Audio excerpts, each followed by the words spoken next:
Assalamualaikum warahmatullahi wabarakatuh. Bersama saya Ara dalam Berita Sepumah.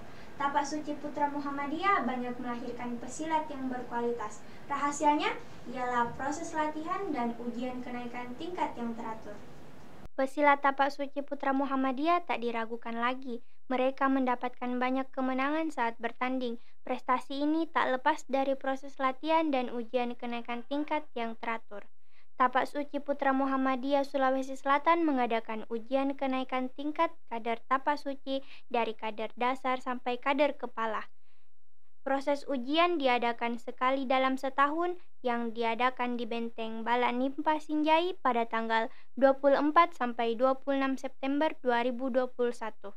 Peserta ujian kenaikan tingkat kader berjumlah 85 orang yang terdiri dari 9 Pimda yang ada di Sulawesi Selatan. Pimda tersebut yaitu Makassar, Goa, Bulukumba, Sinjai, Maros, Pangkep, Pinrang, Bone, dan Endrekang. Tim penguji terdiri dari 20 pendekar dari pimpinan wilayah 5 Tapak Suci Sulawesi Selatan. Demikian berita yang kami sampaikan seputar ujian kenaikan tingkat kader Tapak Suci Sulawesi Selatan. Saya Ara, pamit undur diri. Wassalamualaikum warahmatullahi wabarakatuh.